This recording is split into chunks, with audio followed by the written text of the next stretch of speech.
been explained many times on the internet.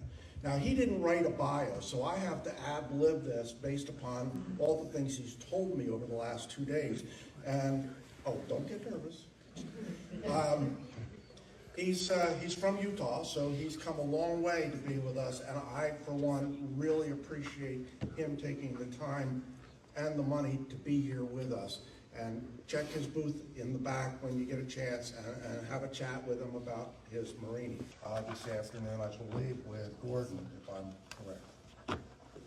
So he hails from Utah. He's been doing Marini and glass for a long time, but his real job is teaching ceramics in the local schools. So Penny Fleming here might have something to talk to him about other than glass. So with that, I don't have a whole heck of a lot of information other than I like his stuff.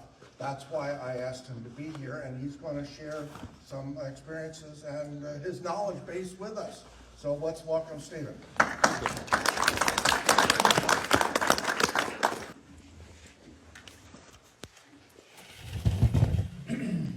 I'm Steve Boehme, and Jim said I've been teaching high school for 23 years, my 23rd year. No, it's my 25th year. I taught silversmithing and ceramics for 23 years at one school. I just switched and went part-time at another school. I'm retiring this year to go full-time glass. My wife was very hesitant at first, but we've been doing pretty good. I've been I've been an artist my whole life, and I graduated from Brigham Young University in Provo, Utah, with a bachelor's degree in sculpture.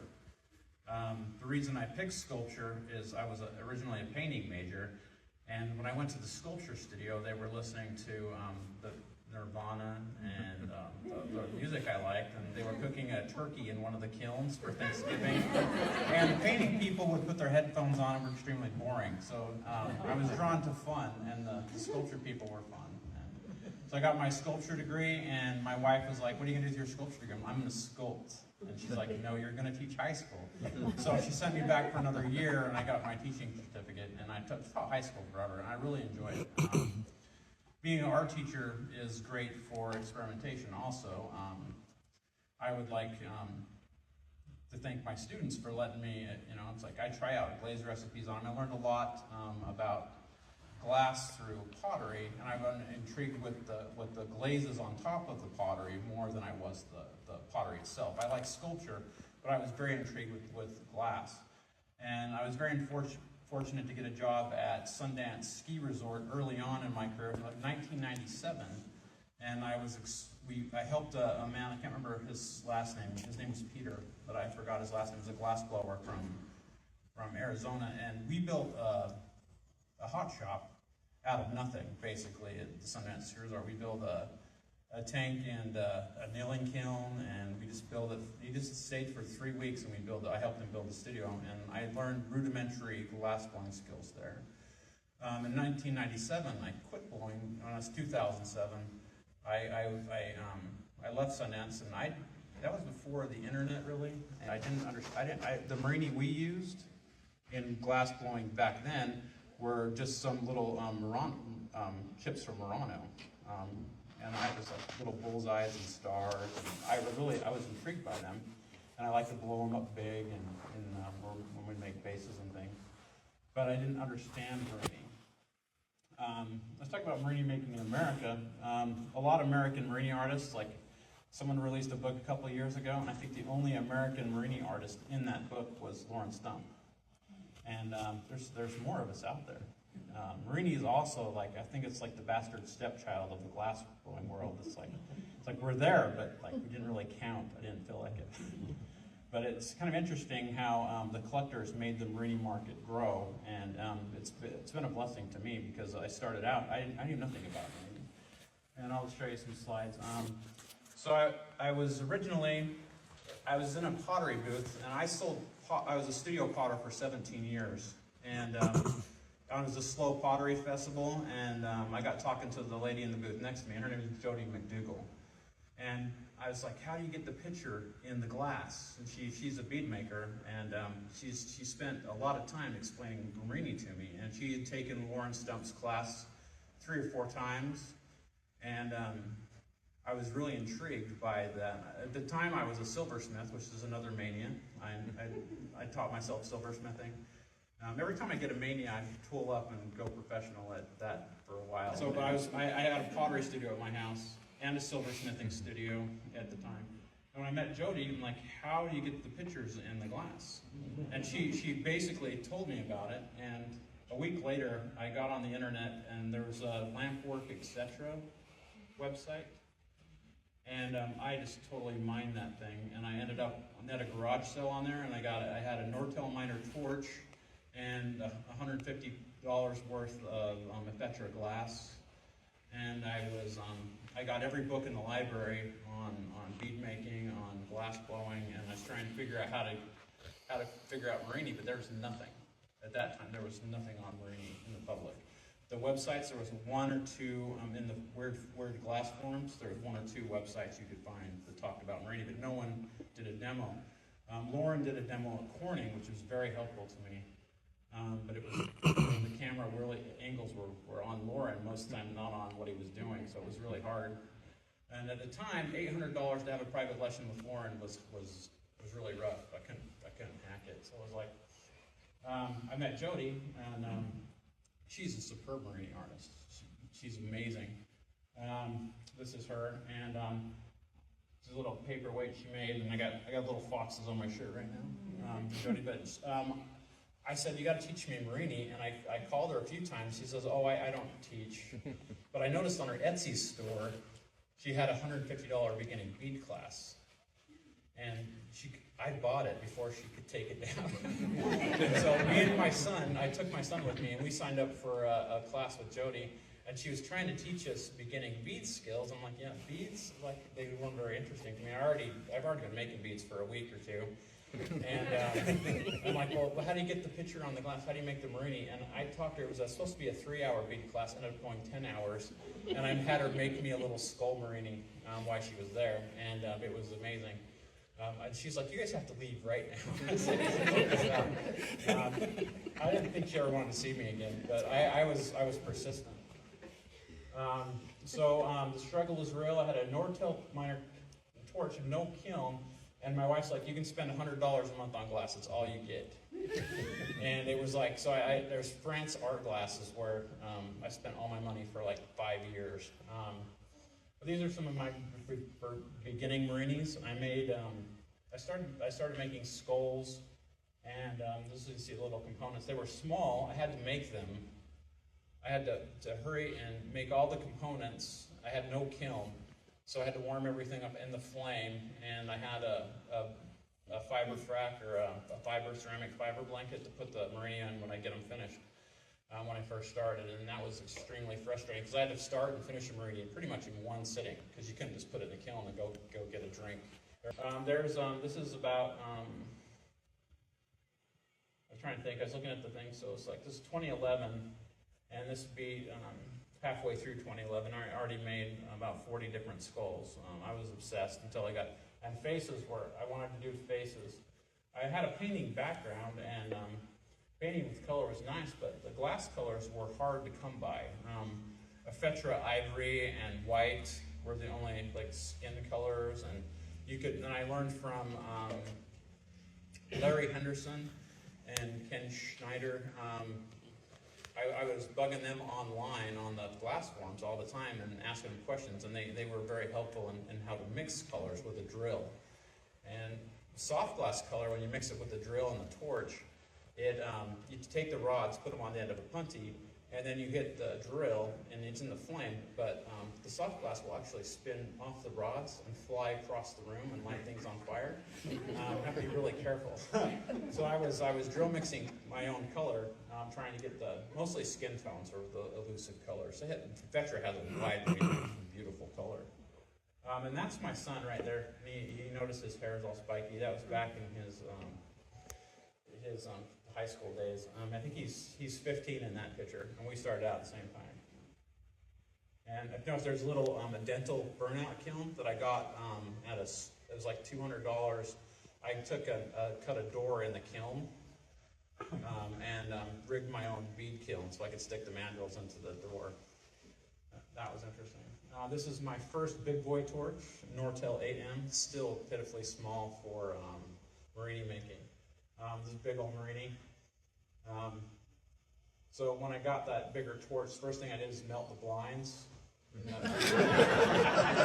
lit the blinds on fire and almost melted the window glass. But still, just making Marini out of every. That's all I did. I think for 6 or 7 years, I did a few beads.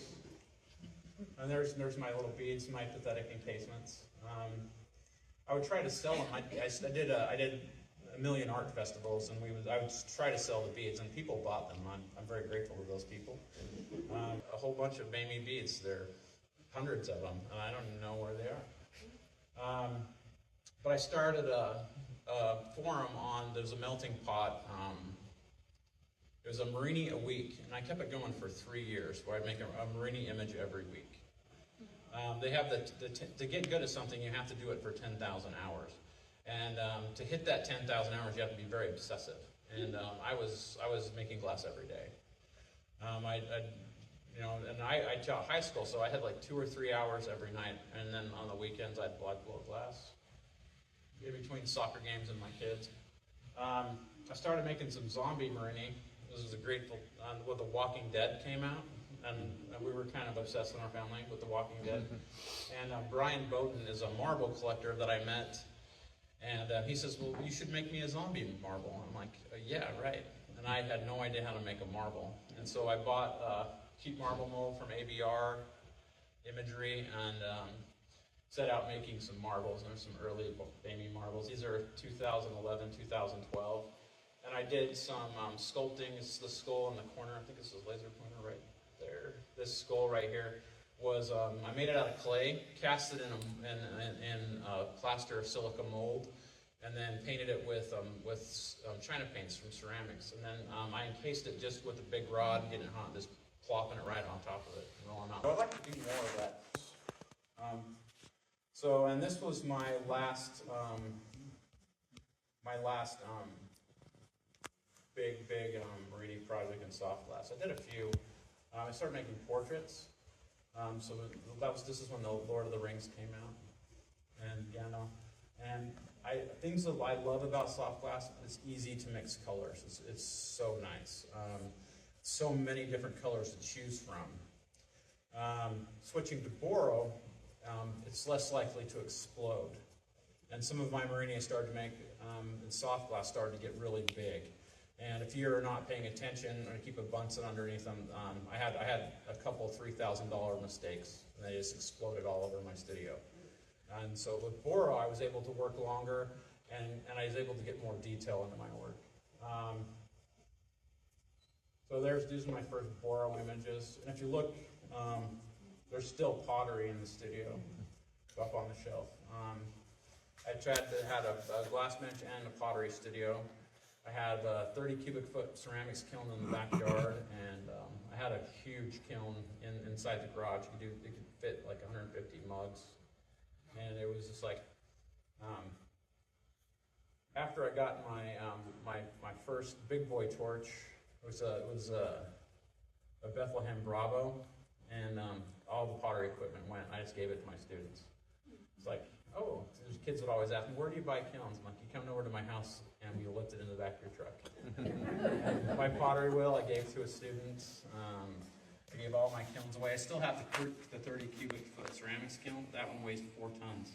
If anyone wants one, you need a big trailer and a industrial forklift. So this is, I built this Marini. This is my first Joker image. I built this one I striped it together with the national torch. I think it was a national AM. And then I tried to melt the gather with that torch. I raged that torch for two hours, and it didn't even budge. It was the biggest Marini I made. And I had to put it I wrapped it in fiber blanket, put it in a cooler, and drove it to my buddy's house, who was a pipe maker, and he had a Mirage as a GTT Mirage torch, and that torch can melt pretty much anything. And so I took this, and while it was still hot, drove it in my car, we took it and I punted right to it, and we put it right in the Mirage, and I pulled it down. And this was the tipping point of my career, basically. I wasn't making a lot of money on Marini. There was I was on Facebook at the time. I just barely started getting on Facebook, and I woke up one morning and someone had emptied. I was selling Marini for $5-6 a piece to bead ladies, and I thought I was doing pretty good. And one morning I woke up and my Etsy store was drained. Someone bought everything. I'm like, oh, this is awesome. I'm gonna load that thing back up. And people started messaging me on Facebook. Do you have any more owls? Do you have any more skulls? And there was a artist named Jason Lee, who was a prominent pipe maker at the time, and I didn't know anything about any. I was in a bubble. I didn't know any artists at that time. And he's like, oh, I'd like to buy some of your skulls. And I'm like, that's awesome. He started helping me with borosilicate glass and giving me advice. And I had no idea he was famous at the time, so it was kind of fun. But he helped me get started in boro and in the Marini market. And the guy who emptied my store was flipping my chips on Facebook, on Maca. It's a Marini page it's a Millie Collectors, Artisan, Addicts page on Facebook, and he was auctioning off they were getting coins I was selling for $5, he was flipping for $80 to $100. So I was like, he didn't share that fact with me for a year. These are some early boro portraits I did. The dude, Jeff Bridges, and Rocky. This is my first commission I did in Marini. Rocky. The eyes. So with boro, there's some glass compatibility issues, as there is in all glass. But this is Chinese white. This is the brightest, most beautiful white. I don't think you can buy that color anymore. And come to find out, it will crack all your glass. My first images, I was kind of poor, so I'd buy Chinese color and Indian color. This is the Vardy color, and it's $12 a pound, and it ruined everything. I just watch pieces sit in my shelf, and they're imploding. And people bought those. They're going to come back and yell at me. But to get these colors in boro, so like for these portraits, to get all the values and shades of color you need to mix them. And I realized the color I mix with now is I don't know if anyone's interested in borosilicate glass, but there's Egyptian white sand from North Star, and I get cadmium color rods, reds and yellows, and I buy seconds of all the there's Glass Alchemy always screws up batches of cadmium, and they have different shades of yellow, different shades of red, and I mix those. I'll take and I got my punty. I will weld a whole bunch of just half, and I'll mix them. I can mix a quarter pound at a time of different colors. And when I'm doing a portrait, I want a wide range of colors. It's just like painting. When you're making Marini, you're painting, drawing, and sculpting at the same time. Is all the problems, all the skills. You have color value, you have you have lines and shapes, but the thing is, when you're building a Marini, it's faced away from you. You can't look at it while you're building it. So you stripe, look, stripe, look. There's two ways to make a Marini that I know of. There's Franchini style, which is hot in a lamp, and you paint the rods, and just one stripe at a time. There's mosaic style, where you will get a tube, and you will lay in color, hair-fine stringers of color that you pull really thin, and lay them in mosaic style, and you stack them from the bottom up. Chris Judeman and Chelsea Bent, and there's a couple different artists doing. But I noticed the mosaic, I can't do it because it's extremely boring. I like to be immediate. I like to be in the fire with everything. I can't do anything cold. But mixing colors, finding color compatibility was really hard with boro. Right now, boro is catching up. All the glass companies are competing with who makes the fanciest color. Glass blowers will buy out pots, and they'll come up with the fancy. They call them hype colors. like who's got the nicest gold ruby or the prettiest purple, and they're catching up. But they don't make, it's like you still, to make a boro-safe green, you have to leave out you can't use chromium in your grain, and all of them use chromium pigment. It took me 4 or 5 years talking to the man from Northstall to make me a cadmium cobalt green that would work in Marini, because any chromium in any of the green, your glass will ruin your Marini. This is Leonard. When Leonard Nimoy passed away, I wanted to do a tribute Marini to him. So when I normally start, I'll work fairly large. So I'll make one eye, the shape of eye components. So I'll start with an eye, and then I usually make my face like this, make an eyes, nose, and mouth, and then I'll paint. I'll start with the nose, put it on, and then I'll stick the eyes on, and then I'll paint around everything. And it's basically stripe, stripe, stripe. And you pull it down to size, and I have calipers to measure everything. And so this is an example of component building. But it's painted pretty much in the flame. These are some interesting builds too. So this elephant was extremely difficult. When I built it, in the method, but you can see there's this big fat gather of the elephant with the little bitty legs. And you notice I don't put clear around my Marini. Sometimes I'll do a background color. It would have been great to put some clear on that, but my vacuum encasement techniques I use to build my marbles, clear can leave a scuzz and it's not polished nice. So I'll just pull the color down, and trying to pull that elephant without having the feet ball up is extremely difficult. You have to go very slow, and you have to use your torch and dance around a lot to keep the heat even when you pull these down. This one prize in the World Series of Glass at one of the Glass Vegas shows. But Ian and Nadia, I made the Salvador Dali, and then it was about 3 inches long by about 2 inches high, and Ian welded into a 80 millimeter tube or 100 millimeter tube, I can't remember which, and then his wife Nadia did a stringer stack of the Salvador Dali painting behind it. So this is a hybrid Marini that has both Franchini style and the pixel stacking, or I think mosaic Marini was what you would call that more than anything. This is probably my most popular one I ever made. It's I just got through watching Breaking Bad. It's kind of a terrible show. It's very depressing to watch. But I love Bryan Cranston from Malcolm in the Middle. I used this was a copper glass, and you could turn red in a reducing flame. And it's like the drugs were blue in the movie, and I'm like, the drugs are bad, and they should. And so they're all bloody and dirty behind them, and this was a fun one to make.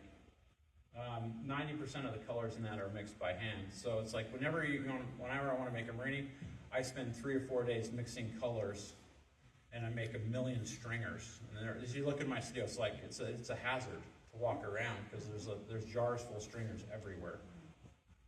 This is another one of my most popular one, and this was a lesson in color compatibility. So this yellow glass around here I mixed a glass called Lemon Drop with, it was called Portland Green, and the Portland Green contains chromium, and anytime I want to encase that, it will explode whatever you put it in. People bought a lot of that, so they're probably mad at me. But that was a fun one, Freddy Krueger. And this is a portrait I just got commissioned in the last couple of years, and what's cool about it is I actually got to talk to Tommy Chong on the phone. That was kind of fun. And sounds the way he does in the movies. He's like, wow, man, I can't believe you could get the little picture in the glass. It's pretty cool. But I like this one. You can see in the bandana. Every one of these little paisleys is a component. And I think there was like 25 components just in the bandana alone. His eyes and the eye are a component, the nose, the teeth are a component. So that was like a 3-week build to get everything done. And I can only do one of these, like 1 or 2 of these a year, where you can spend a whole bunch of time. And it's like, so I got like in the summer, you're limited when you're a teacher, you can work in the summer, but now hopefully I can make a few more of these. I was trying to look back and see how many big images I have, and there's not a ton. I do a lot of flowers and mushrooms and fish and things I could do like in a day or two. But a portrait is this was a month to put together all the words and then build the clown from the It movie. I'm influenced by pop culture. I'm not gonna lie. Copyright violations galore, and I ended up doing some. I've been commissioned to do the Wizard of Oz characters by Ben Burney. He's Future Glassworks now. Used to be Global Glassworks, and he's used my work in his work, and he's done an amazing job. And this is my latest one I did. I think I did this one 2 years ago, and I think it's the hardest one I've done so far. I'm really good at faces, but putting all the bodies together, I need to work on that. And I've got some examples of some marbles. So with Boro glass, the paperweight style, where you can just pick up a whole bunch of Marini with a ball of clear glass isn't going to work really well. I've been doing paperweight style pickups with Marini just the last. I had a dream where I was doing it. I think I saw a demo by one of the guys here actually, and I thought, you could do that in Boro. So I bought a stump sucker and I put a bunch of Marini in it, and you have to heat them up with a hand torch till they're smoking hot. And then in the other hand, you got a ball of clear glass in your torch till it gets completely drippy. And then you pull that away, and I hit a vacuum pedal on the floor to encase the Marinis. Then I will take that and as the base for Marinis, and then do a layer of Marini around, and then blow a bubble, a big bubble, and then put the bubble over the Marini I tapped onto it, and then do a vacuum encasement with a bubble. So there's layer processes. And sometimes there's 3 or 4 layers. This one has a layer of color, and then a layer of fish, and I didn't think this one. So this is, let's see, you can start both the videos at the same time. So this is a collab with my friend Ben Burney. He makes the beautiful reticellos in the background, and he came over to my house once, and he does the paperweight style.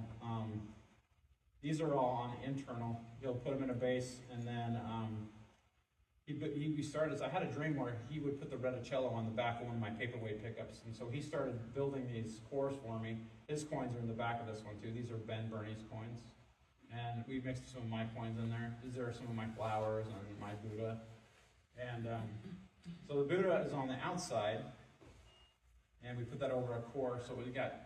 I just thought I used cane marbles for so long, but I thought it'd be really nice to look into a paperweight style, the marbles more. And they'd have more than one lens, and you can see them as they go around. This one is another one of those. And I did this one at Ben's place in Michigan. He called it Weekend at Bernie's, and he put together the core for me. But there's a good 100 Marini around. That one's kind of fun. You stack them up on the outside layer. Everyone's like, "Are those stickers?" I'm like, "No." I get that a lot. This one was really fun. This was for a commission for that gallery, and this was another stump sucker vacuum encased without dust. Utah, it's impossible to take pictures of your work. Everything's dusty. And so I did what's called a reversal ball hollow work. So you blow a bubble and twist up your line work, wig-wag style, and blow it into a bubble, pop it, and I made a cup. And then I'll take my gather with all the Marini on it and made it into frit. And I fumed it first, put the frit in, melted the frit in, and then I put a core of black glass inside of that. So it's got a core of black glass in the frit. And then the honeycomb is actually a giant honeycomb coin I made. It's probably it was about 2 inches. And I took it and I attached that to a tube and blew it into a cup and placed that on the back of the marble. And then I did another layer of Marini over it. So there's a lot of different layers in this. The bee Marini and the skull. Right now I'm on a kick of the UV glass. I picked up a Vaseline. We were antiquing yesterday. I picked up a Vaseline glass. Corning, I think it's Corning. I think it'll work great. I kind of want to melt it down and see what it does. If it's Boro, it'll work. But just layers. I'm getting more into layers, and I'd like to learn more about paperweight encasement because I think it can be done in Boral. And I'd like to work with some paperweight artists and make some more soft glass work too, and do some collaborations. I've got some ideas I think will be really cool. So for the show, this is I think it's 2 hours, and I time lapse the video. But I wanted to put together some soft glass Marini to collaborate with some artists here, and I made some roses and some flowers, and Grateful Dead album cover. And there's a skull with roses in her hair. We call her Bertha, and it's one of my primary images. I've made a lot of them. I thought I needed to do something familiar to get back into soft glass, so I picked the skull again, because I haven't picked up soft glass for 10 years. And so you can see where I cut it's all 2.5 inches. And there's my torch and the punty. So the image is on the end of the punty. And I've cut the roses to go around her hair. There's probably 6 or 7 of them. And then I've got flowers around that. And this is how I stack components. So I stack the roses on. There's a whole bunch of them you can see. But so I'm laying down lines of color. And filling in. Your biggest enemy making Marini is air bubbles. So when you lay down the stripes, you have to make sure you push all the air out in front. Not only you have, it's like if you have air bubbles, your Marini will be full of holes, and that makes it difficult to encase. So when I put them together, when you're putting a component on, you have to really get it hot and then push it together so you'll push all the air out and then fill in the space around it with the stringer. And again, you're looking at it from behind, so you really can't see what you're doing until you stop and look at the face of the Marini. It's kind of annoying. But these are I made some daisies or cherry blossoms to go with the roses. And then there's some green glasses. I just painted some leaves on. You can also paint with component cane. I could make a leaf component and then paint it on, and it will transfer all the way through. You can use components to paint with too. It's kind of fun.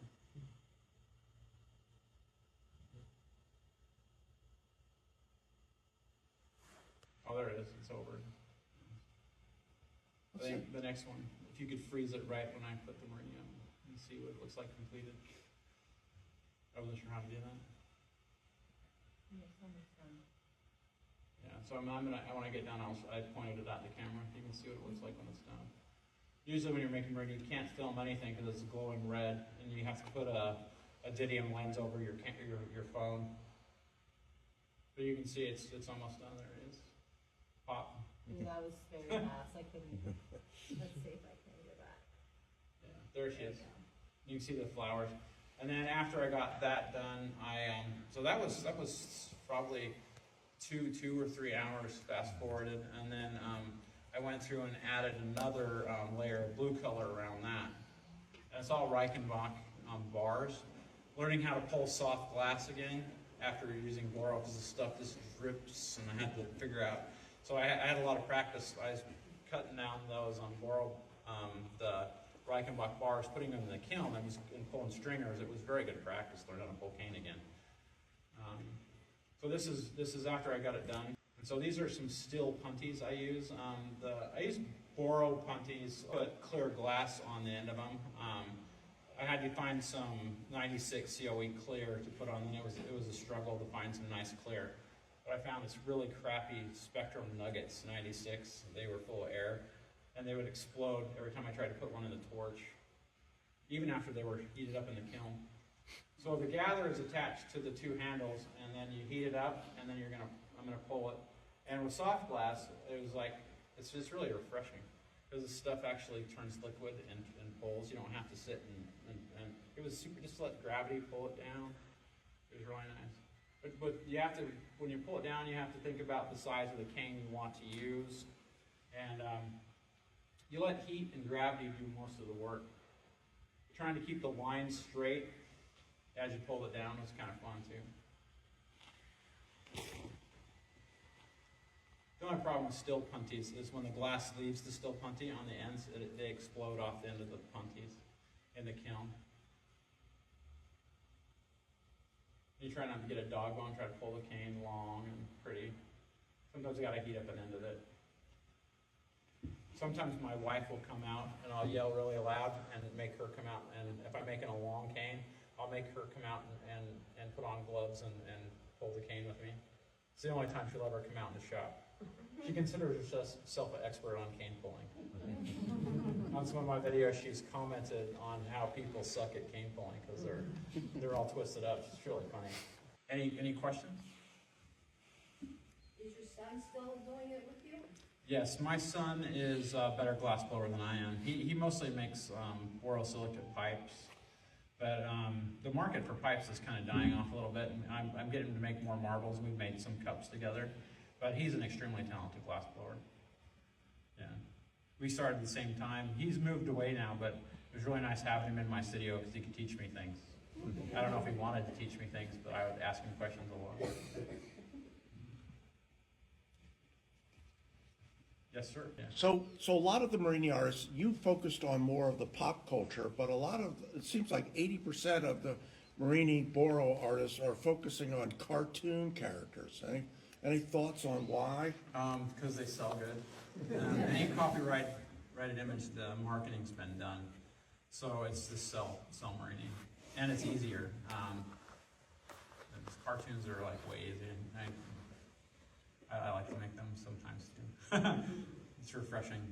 But the pop culture images are, it's like on, it's just this easy way to sell your work. I think that's why they do it. Yeah. Hey, Steve, could you explain, you mentioned fuming, that you do the tube before you started doing something. Explain a little bit about what fuming is. Oh, sorry. And you have, I'll put a little ball of gold or silver on the end of a punty, and then you put it in the flame, and when you put the metal in the flame, it'll vaporize the metal. The silver, then it'll turn it, you need a reducing flame to vaporize silver. And it'll blow, I put a cork in the end of the tube, or else the flame will shoot through the tube and burn your hand while you're holding it. So, but I filled that tube up with the gold fume, and it will coat the whole inside with a nice coat of silver. And you can get different colors of anywhere from yellow to purple, green, blue. Silver's a beautiful color. And if you take some gold, you can get some beautiful greens. Gold is usually pink or red or purple. And you fume gold, you need a little bit of oxidation. So I fume silver first with reduction, and then change the torch to reducing, and you just hold the right to the edge of the flame, and you can shoot gold up into the silver. And the gold will burn off some of the silver, and it creates different colors on its own. And fuming is really fun, and it's really cheap too. If you want to start out blowing glass on the cheap, because you could fume your tubing, and then just put a nice coat of tube over. So if you have a hollow tube, you can fume the outside with silver, and then draw on it with a clear stringer, and then you can and then coat that with clear, and you can get